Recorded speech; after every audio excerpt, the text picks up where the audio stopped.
Speaking of drama, I know there's a lot going on with the PDGF right now. And how do you feel about it?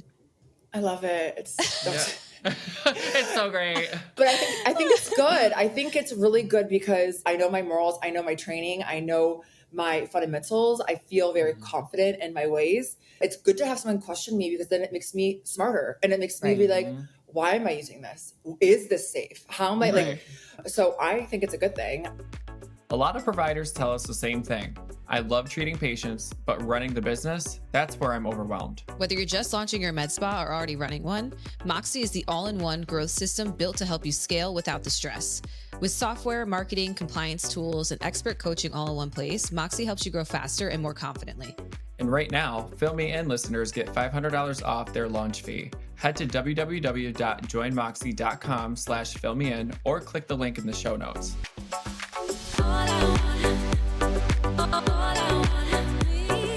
All right, guys, welcome back to another episode of the Fill Me In podcast, where we dive deep into the world of aesthetics. We have a very special guest today. I'm Injector Jon. And aesthetic nurse Nicole. And we have... InjectorBunny. We love it. Yes, thank you so much. The party has arrived. Thank you so much for coming in. And you're down in Florida, spending time with your family. So she's thank you so much. literally on vacation right now, and know, she made time for us. I know. Stunning. So cool. Stunning. But it's way more fun to be like, guys, okay, I'm sneaking off. I'm going to go talk with Nicole and Jon. Like, bye. So this is way more fun. We're going to go gossip with our friends and have a little cocktail. It's great. Exactly. No, literally. My husband's going to go get a spicy marg. Go get me my spicy marg with my tahini rim. And then I can get down nitty gritty. There you go. Now, are we like a tequila reposada or are we like what are we? You know what? I'm very big because I was a bartender in grad school and undergrad. And so I'm very big on like dealer's choice. Like whatever the bartender, especially down here in Florida, like they know their like whatever tequila you just give it to me. Whatever tequila you want. As long as it's not the house, like as long as it's a premium, I'm good to go. Don't make me decide. You choose. Yes. Right? Decision fatigue over here. Like cannot. I love it so much. Well, thank you so much. Oh my God, for coming on. And we have so much to talk about during this episode with you. I feel like this could be like literally 5 million hours, but we're going to load it in like an hour to an hour and a half. But we want to hear like your story a little bit. You can like give a little synopsis of like where like you started and like how you got to be where you are now. Oh my gosh, I feel like it's been like a blink of an eye. And then sometimes when I'm going over like my CV or talking, I'm like, oh my God, I'm so old. I've been doing this forever. But it was kind of by accident. So I went to Hopkins for grad school. And then afterwards I met a friend and she was a facial plastics. And she's like, I need someone to help recover my patients, write orders for PACU, take care of the floor patients. By the way, my Daxi lip flip has kicked in. So I'm like slurring my words. I'm not drunk. Love this for you. You're good. Yeah. All right. And so I went from Hopkins in Baltimore and I flew out to UCSF in California. And then I practiced there. And basically they didn't know what the hell I was doing. Like I was the first MP on the service. So normally it's like intern, first year resident, like R1, R2, R3, fellow, and then attending or whoever's like doing the fellowship. So I was the first time I was ever a nurse practitioner was on the service. So like, we don't know what to do for you. Like, here's the consult pager. Here's the urology pager. Here's the plastics pager. I'm like, what? I was literally 24 years old. I was like, oh my gosh. Yeah. They're like, go take out the chest tube, go put in this A-line. I'm like, you're like, okay. So I was like very quick on my feet, but it was a lot of like sick ass patients from motor vehicle accidents, bike accidents, anything you could imagine. And it was plastics and urology together because you could imagine like the junk that goes on down here. So a lot of like we forget plastics is a lot of skin grafts and PDGF and like wound healing, like things like that. Right. So it was a lot of sick patients in the ICU. And then I did cosmetic clinic and I was like, what the is cosmetic clinic? Like what? Is it okay that I swear on the show? Is this okay? Okay. Freedom of speech, honey. Yes. But I literally was like, what is cosmetic clinic? They're like, it's, you go in, you see these patients. If they want Botox, you give them Botox. Like this was basically 2013, 2014. So over 10 years ago. We did like Juvederm and the nasolabial fold. I did like radius, like the I used to do. Like terrifying, right? Wait, Ultra Plus in the cheeks, and the lips. Ultra Plus everywhere. I'm like, what? I'm like, oh my gosh, but I had no idea. Like, I basically remember walking into a room and I was like, what do you want? They're like, I want 10 units of Botox here. I'm like, okay. They draw it up and like do whatever they wanted, and patients were like chronically unhappy and chronically angry. I'm like, this is this is for the birds. Like I'm quitting. I put in my 1 year, I was like, my attending at the time was my friend. I was like, Jules, I'm out of this place. Like, peace out. You guys are sick to work in plastic surgery. And she's like, give me 6 more months. Give me 6 months. I'll train you better. I'll give you like the resources. And after that, it's like, then you're addicted. You're addicted to everything from Botox to filler to biostims to like surgery. Oh, it's such a high. It's such a high. And these patients are so happy. And so I did inpatient for about 5 years. I left. It was like the hardest thing to do, to leave inpatient. And then I flew back to DC, got married, then worked for med spas. And that's where it was like, oh, I thought inpatient was hard. And wackadoodles that own these med spas. I'm like, who's my medical director? Who do I go for a conversation? They're like, oh, you're the medical director. I'm like, okay. Yeah. Where's our emergency protocol? Where's this protocol? I'm like, who do I call for like blindness, burns? Like they looked at me like, who the what are you talking about? You are? Yeah.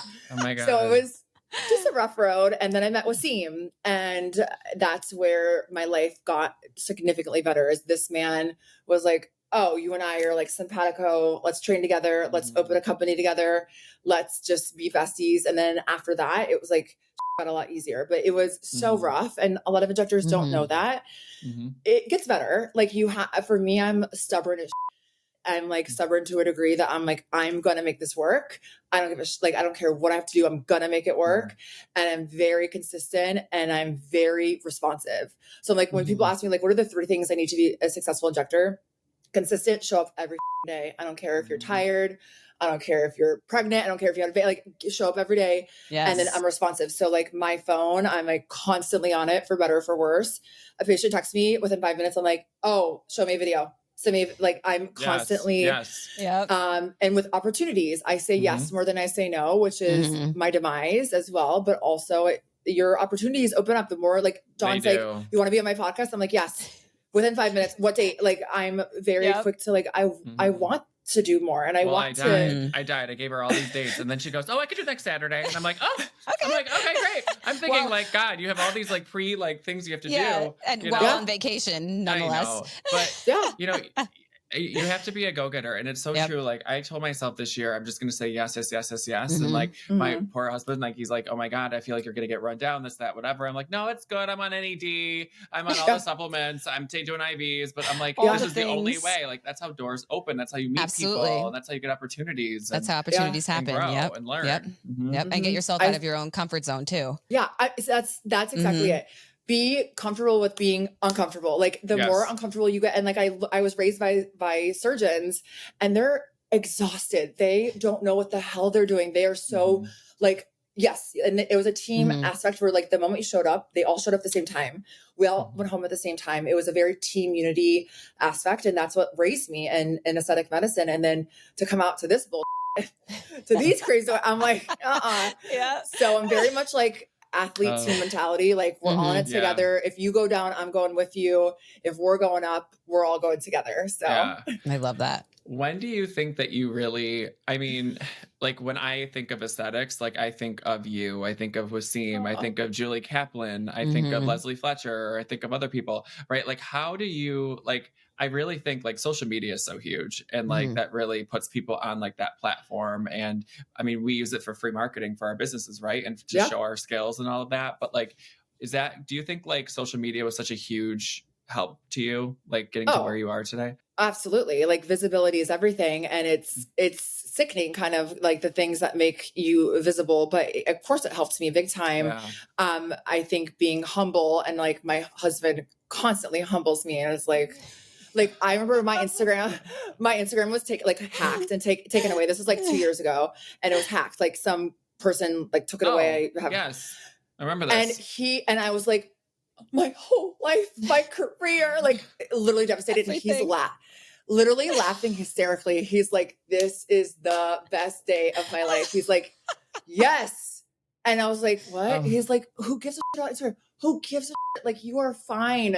But it is just humbling to have that point of view. And so I would say couple yourself with someone that's going to say no to you and to put you in your place and not like blow up, because I think a lot of people get their head blown up. A lot of people in the industry are like, oh, you're amazing. Oh, yes. It's like, you want the people that are like, sit your ass down. Yes. Like you want those people in your life that humble you. So that was one of the biggest like advices I ever got was don't fill the room with yes men. Like you want people that are going to give you the truth. Oh, 100%. And I think in aesthetics, you get this like cloud or this like people or this cloud. And then it's, you want the people who are like, no, don't say that. Or like, that's not a good look on you. So I think being humble and keeping your mouth shut.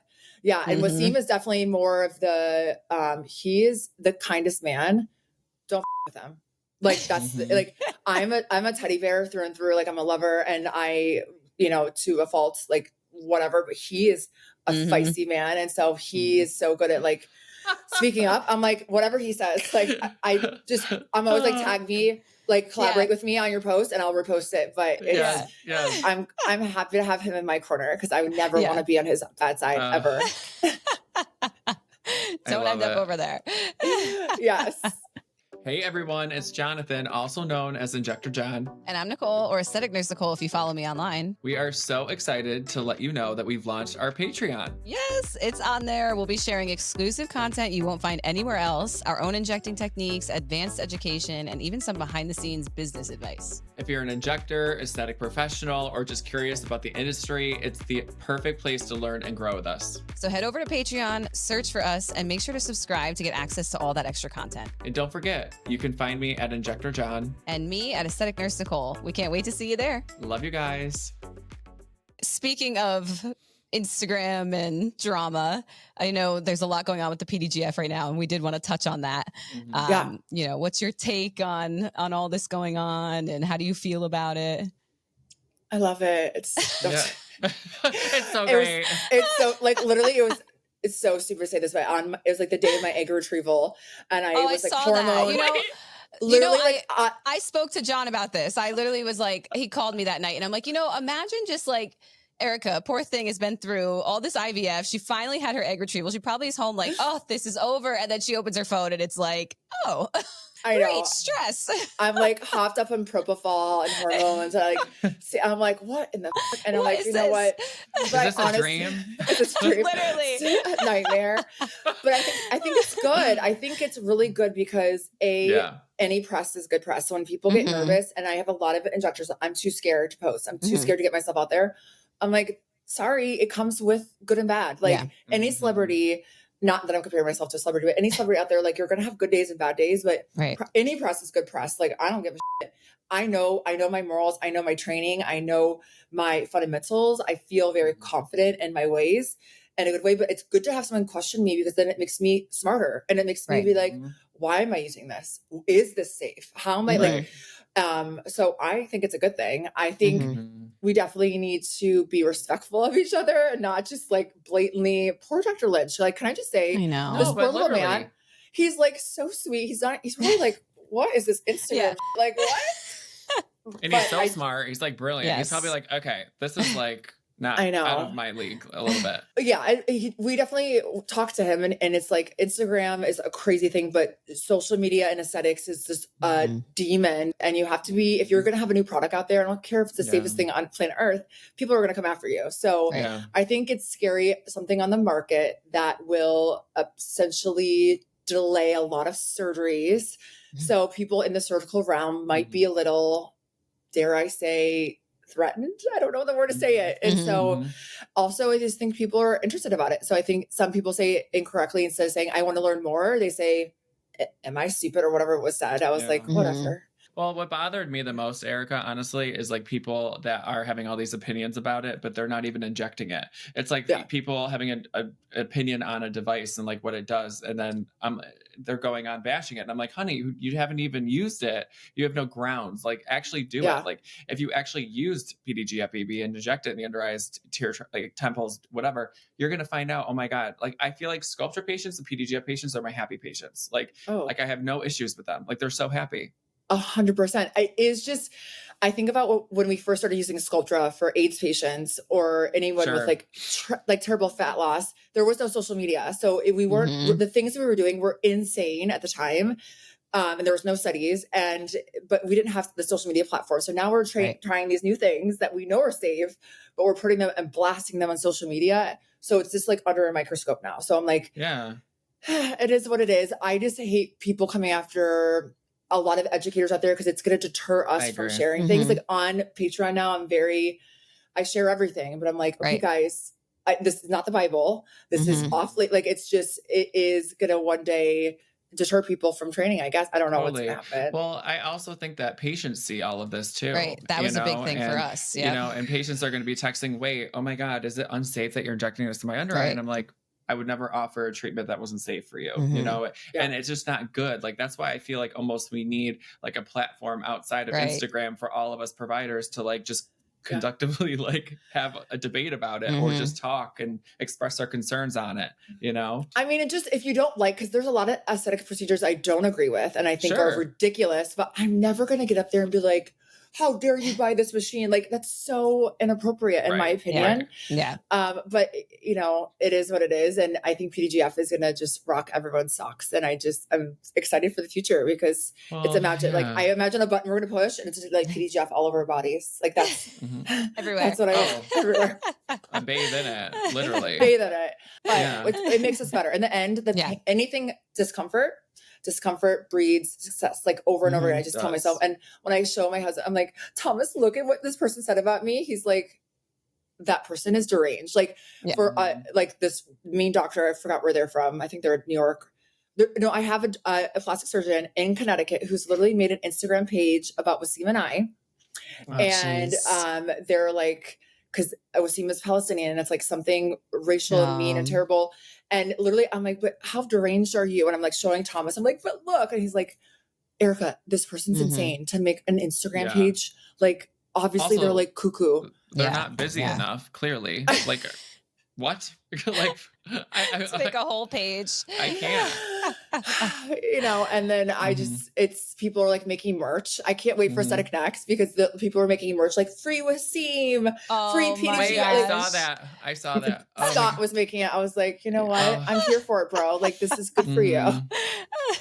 Yeah. But I'm not going to lie, though. I genuinely felt so bad when I saw that. And it actually hurt me when I saw that post when he like mentioned your guys' names. And initially he was like, oh, no, I actually like them, but whatever. But he also like brought up like, oh, the PDGF guy, and then brought his picture up. And then he also took a video of him talking and put him in there. It's like, it was for our webinar. It was from and that's the thing. Like that's what made me mad because I was like, you are videoing this with a private Patreon. That's why we didn't do Instagram Live.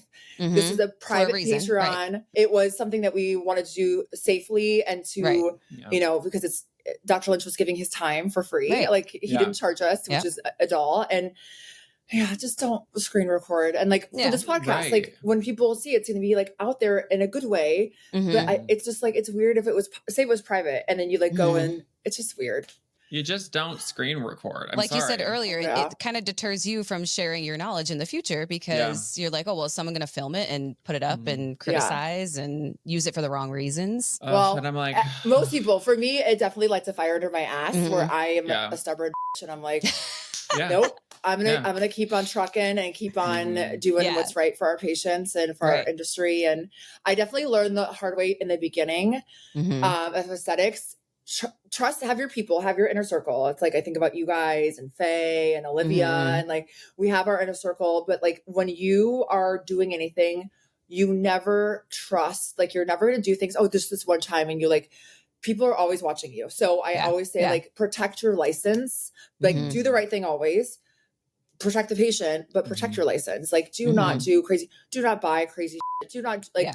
I'm always doing things. Even when I'm injecting a friend, I have them sign a consent. I take photos always. Like, never skip those easy steps because it will bite you in the ass later on. 100%. I think that's so important. True. Here's a stat that should make you pause. Nearly 1 in 5 med spas open today launched in just the last year alone. The competition is real, but so is the opportunity in front of you. That's why Moxie helps you perfect the patient experience and turn every visit into higher retention, higher spend, and long-term loyalty. With Moxie, you get elite consultation training to boost conversions, drop-off alerts to win patients back fast, automated rebooking plus reactivation campaigns. You get memberships, beauty banks, and package suggestions to drive recurring revenue, personalized coaching to increase your average patient lifetime value, and so much more. Visit www.joinmoxie.com/fillmein to sign up for your free 30-minute MedSpa strategy session and walk away with your personalized retention and rebooking game plan. Hey guys, just popping in. If you're enjoying Fill Me In, don't forget to like, subscribe, and hit the bell for notifications. If you have any questions, just leave them in the comment section below. You can also follow Fill Me In on Instagram at the Fill Me In Pod. And don't forget to follow us on Instagram and Patreon, Injector Jon and Aesthetic Nurse Nicole. Thanks for watching. So how have you built like such a successful practice? Like, I mean, like, how do you like your patient retention? Like, I feel like you have patients that are so diehard, but you know, InjectorBunny, Injector Honey, like all of them. And like, how have you like maintained like your patient retention? Like, what's your secret? Do you have, is it multiple locations that you have now or? I do. I have two locations. I have Potomac, Maryland, which is right by my house. And then I have DC. So I have, I did something crazy. I don't even know if this is like a good idea or bad idea. I literally have two separate businesses. Like they're not even related because I wanted to like try a brand where it's not just on me. Like I wanted to make a brand that's not just like InjectorBunny, but own both of them. And then have with Wasim, as I can tell, and then have my own, which is Botox Bunny LLC, which like Patreon and all my trainings. I think I'm crazy about texting and following up with my patients. So when I was brand new, every patient came back at a month. Like I don't care what it was. If they had time, come back. I want to see you. I want to do a follow-up. I want to take photos. Do you mind writing me a Yelp review, a Google review? Do you mind if I use your photos? And I give every single patient, the phone's over there, but I have a phone that every single patient that walks through my doors, I don't care if you see me, one of my injectors, everyone gets my phone number, like for any reason whatsoever. I think that breeds this like trust, like, oh my gosh, I can contact her at any time with any question. And then some days I'm like, why did I do this? Some days like my phone is blowing up, but then most of the time it's just people are scared. Like when they've never done Botox, like imagine never doing Botox or filler. You don't work in this arena and your forehead is frozen. Like it's scary. So absolutely. I explain that to my employees all the time. Like we do this all day, every day. But when someone comes in the door, it's their first time hearing any of this. So like when they call the next day and they're like, it's not kicked in, like we want to be like, yeah, we know, like, but it's their first time. They genuinely don't know. So it's like keeping that customer service and trying to remember that they've never done this before. 100%. And I don't care who you are, if you're a robot, by the 18th patient of the day, you forget little nuances. Like, oh, by the way, it's heaviest at like 2 weeks and takes time. So it's good for them just to have that number to follow up. But I think just being good and very ethical. I'm big on the 1, 2, 3. Number 1, the best thing for you, surgery. Number 2, non-surgical modalities, me. Number 3, no treatment at all. You don't need this shit. Save your money. Go buy a Birkin. Go do whatever. Like, don't, like, I feel when I say that to patients, they're like, what? Like, oh, okay. They're so used to whoever injects them to walk in the room, shove some needles in their face, peace out. And I'm like explaining the aging process, the assessment, and they're so blown away by that. Like, wow, you just talked to me for 30 minutes and you're not going to take my money. I'm like, they probably respect that so much too, you know, that you're just honest with them. And I think the other thing too, like I had actually a patient yesterday come in and she was like, and she spent like $3,500, right? And then at the end, she goes, you don't accept tips? She was like, always everywhere else I've been to accept tips. And I'm like, oh, honey, like I'm a provider. Do you tip your plastic surgeon after a boob job? Like, no, like you don't. For like, real. Do me a favor and like go on Google, go on Yelp, write a good review. That means the world to me. Yep. But she was so shocked by that. And I was like, oh, an esthetician, sure. Like a skin treatment, sure. But like not injectable. Not us. Yeah. No, the best thing in the world is when someone goes on and like writes that review or sends me a patient like, oh yeah, I've played pickleball the with referral, Susie or referral. I'm like, the best. That's the best thing ever. Wait, how is Susie? And Susie. I love her. Wait, how do you guys know each other? Oh, me and Jon. God. Yeah. We met at the Train the Trainers, the Skin View Train the Trainer. Oh, yes. Oh my gosh. That's crazy. Everyone thinks we've known each other for like ever, but we met. Or they think that we own like a med 2 or 3 spa years together ago. or like something, you know. But I love it. Yeah, we met at Skin View Train the Trainer. Actually, you were there. Yeah. Actually, for that. I was there. Yes. Oh my God. I walked in and Jon was sitting in the lobby and it was love at first sight. Yeah. Stop. Oh my gosh. No, it was great. Well, do you know Nick Scarduzio? Do you know him? He was like the Northeast manager, whatever. Mm-hmm. Okay, cool. Yeah. He was like, I guess told a few people that I was going. It was my first train the trainer. And like I did it was the first time that Allergan ever did like a new orientation for new trainers. Oh yeah. So like I had to get there early. So then I went out on this couch and I'm by myself and not like all these people. I think I saw you coming through and I was like, oh my God. I was like, oh my God, there she is. I'm like, oh, and then all of a sudden Nicole walks over and goes, hi, I'm Nicole. And I'm like, are you Nicole Bauer? And then I go, Nick Scarduzio told me I need to meet you. And then we just like clicked ever since. Yep. And then I met Olivia and then LOL. Yeah, we met Liv there. Yes. We're walking around with Olivia. And it's like, of course, at this point, I didn't follow a ton of people like at the time. So I'm like, we had no idea. We were like, she looks familiar, but why do we know her? Yeah. And then, all these people are like, oh, I love your content. Let me get a picture with you. And I'm like, oh my God, this is so cute. Great. And then Olivia's like, oh my God, like follow me on Instagram. I'm like, okay. So like I followed her and I'm looking and I'm like, oh, okay. I'm like, okay, this makes sense. Like, okay, the following's there. Like I see the reels and it was just so funny. I remember saying to her, I'm like, oh, that's why. I'm like, you're the TikToker that makes the questions, the videos. Yes. She's like, she's so good. But she's so humble and so real and just like, that's what I love about her. Yep. I know she is. And she like, I don't know. It's like this effortlessness with her, but she's so polished and put together. And I think it's just cool to show all providers, you can do it. You don't have to be like Olivia. You don't have to be like me. You don't have to be like Nicole or Jon. Like you can do your own thing. Yep. Olivia and I couldn't be more opposite in a great way where I'm like, just wheel me where I'm so, like, where am I supposed to be? And she's so put together. And I think it's good because like we all have our own journey and it's nice to know that you could do whatever you want. And when people say, I can't do this, it makes me want to just strangle them. I'm like, it's free. Instagram is free. Like, I don't care if you are the oldest 89-year-old injector, you can do it. Like with YouTube and ChatGPT, freaking do it. Like, and so I get really frustrated. Yeah, I get frustrated by people. And then I love Jon. When I met Jon, he's like, so what's the word? Like, go getter. You're like, I want to train with you. I'm going to fly down. I want like, just that like, tenacity. I love that when someone wants something. And with my injectors, I have 2 locations. I have a couple injectors that are Olivia's. They are rock stars. They're so cute and just so good at social media, but they're scared and they don't want to put themselves out there and they don't want to say the wrong muscle. And I'm like, what? Yep. It's just, it's, cause I'm a millennial. Nicole, what are you? A millennial or Gen Z? Yeah. I'm 32. What does that make me? That's like border. That's like border? You're in the border. Yeah. Jon, how old are you? I'm 34, so I'm a millennial. Okay. Yeah. But you're in like the cusp. But now a lot of the younger ones, they're so curated. They want to be perfect on social media. Yes. And they want to have their makeup done. Their hair's got to be perfect. Oh, this is not a good day to film. And I'm like, guys, there's no good day. You gotta just hop get on there. Yeah. There's no good day. Like show up and that's like with podcasts too. And I'm like, you got to show up. Like, even if you're like running from the pool or running from the beach, like show up and that's 99% of the battle. And then everything else is like downhill from there.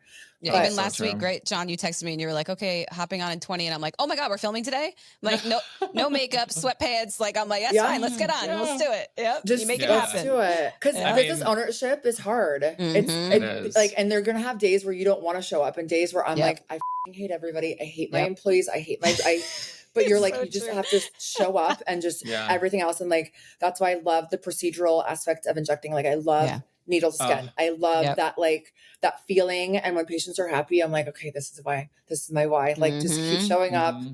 Accounting, don't talk to me. I don't care. Oh God. Revenue, don't give a shit. I don't give a shit. Like when people ask me what my revenue is, I'm like, I don't even know how to log in. So I'm like, I could care less. But it's just the showing up aspect and it's never gets easier. I'm going to be like 87 years old on this, like, hey guys. Thanks. I'm on my 3rd facelift and I'm so proud of it. No, oh my God. Wasim and I are like, we're learning in the old folks home, like on our TikToks and our Instagram. Like, I love it. Demented. They're going to be like, oh God, those PDGF people. Yeah, right? Yeah.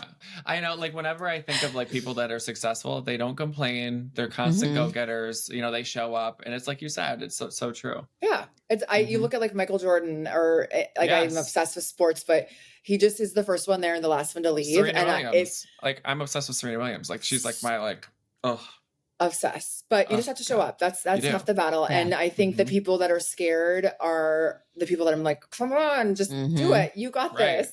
And I think what's so hard too is like the controversy. I think some people like it, like constantly that like being taken down or like hit at from all different angles, and then they get like down on themselves and they don't want to post. But it's like, in order, you have to, I feel like you have to get over that and just like move forward and understand that like, if you have haters, that's a good thing. Like that means that they're like kind of obsessed with you and that they could be a little jelly, and that's okay. Just keep doing you. I mean, haters. Yeah, I definitely, Wasim is like my voice where he's like, if you're not hated on, you're not pushing hard enough. Like truly having haters is like the best problem you can have. And if you're not, then that means you're not pushing hard enough and you're not being visible enough. And when people have a huge, beautiful clinic and they're really talented and they're like, I don't have patience, I'm like, that's your own fault. Like, I'm sorry. You can hire a brand manager. You can hire someone, like your talent is there. You spend all this money on training, but you're not going to spend money on the branding. You're not going to spend money on how to take a class. Like that to me is like mind boggling, but it's hard. I think that's what's a little bit annoying to me a little bit about like when people that are just starting. I mean, I remember when I first started, literally I worked at the hospital Monday through Friday and then till 4:30 I would rush to the med spa I was working at, worked 5 to 8 p.m. Tuesday to Thursday and I was like, I remember going there, I was like, oh, I have 5 or 6 people and then 3 would no show I would only have 2 patients, and I'm like, great. And so I ended up, I would see you on social media, probably you, Nicole. I didn't even know you then, but I probably saw you on there. And then, but people like you guys gave me like the courage to be like, okay, I need to get my butt on TikTok. Let's make some funny reels. Let's educate. And honestly, that changed everything. Like I used my downtime, and made it productive. Of course. And you don't start with 1 million patients and you don't start with 100,000 followers. Like I remember starting in the med spa world and I was so perplexed by it. I'm like, what the hell? It was like I had a 9 a.m. and then like a 6 p.m. and then like an empty schedule and the a whole huge day. gap. Oh my God. Yes. I'm like, what have I to do? So I'm like, I'm going to get my, like the cringy shit I used to post. Oh my God, it was so embarrassing. But that's the way. And I would literally post in feed post, hey, last minute opening, 2 p.m. And then my brain would learn, that's like I'm a numbers person, that 2 p.m. would be taken. I was like, oh, if you build it, they will come. Like, okay, I'm going to get on there. And till this day, I still post my openings because I'm booked out for months, which is a blessing, but people cancel. I'm like, I'm not going to sit on my ass I'm not going to sit on my ass for 45 minutes. Like, I'm going to fill it. So I'm going to like post for it. And I think people are like, oh, that's beneath me. Like I own the med spa. I'm not going to post. I'm like, okay. Oh my God, we're human. Like, are you kidding? Yeah. And you have to, because the second you get like that, that's when it all goes downhill. And it's so funny. I actually attended one of Erika's talks. I forget where it was, some conference. It was about social media. And you had said, you're like, you just have to be on there every day, do 10 stories at least a day. And I've been home on maternity leave. I just actually went back to the office last week. But I was like, I'm really putting this to the test. And I did it this July to August. And I posted every day over 10 stories, sometimes multiple posts a day. And it was 1,027 followers in just a month. That's great. So we just talked about this on the last episode, but like consistency really matters, And no, consistency. Sometimes it's like I post my Pilates socks. Like, no, it doesn't have to be anything crazy, Yeah. And for me, it's like that breeds confidence. Cause if you show up, if you're like, I'm going to do this and you do it, you feel good about it. Like you feel more confident, but like, if you don't even show up for yourself, who else, why would anyone else show up? Like you're going to get patients. Like if you set a goal, do it, but people get very much like anything in life, eating correctly, exercise, people are like, whatever. I'm like, just even if it's 5 minutes a day, just 5 minutes when the baby's sleeping, being a mom is the hardest thing. But I love following any postpartum journey because I like connect to that. So for me, I'm like, show the nitty gritty, show your belly, show like because people love that. And then guess what? Patients, people love the personal story. They can connect with it. Yeah. And then people are like, oh, I started doing IVF because you showed me that you did it and you showed like the struggles. I'm like, oh, I love that. Or I think people love the authenticity and they love, I think the fake is so when I started, it's like the Mean Girls. I'll never forget my first allergen training. Oh my God. The eyes, I could feel the eye was like with Wasim. And I'm like, Wasim, do you think people are like, I feel like people are looking at me. He's like, yes, honey. Like the entire room is like, but it was very, cause I came like done up and glam. I was like, look pretty, I want to take good content. And I just remember the old school, just like looking at me like, oh, she thinks she's hot. She posts some memes. And it was like not a good feeling. And I felt very like no one wanted to sit with us or no, but now it's like inclusive, like come sit with us, come hang out with us. And I think with social media, you can tag people, make a little group like, hey, when I have something that's bombing on Instagram, I like send it to friends, like this, comment on this. And I think that makes you have friends too. And look how you guys met. And now you guys have this successful podcast. Right. Yep. So true. Which I think is so cool. You're so sweet. Our conversation with InjectorBunny Erika Berry was just too good to stop at one episode. Tune in next time to catch part 2 and hear the rest of this amazing discussion. All I want.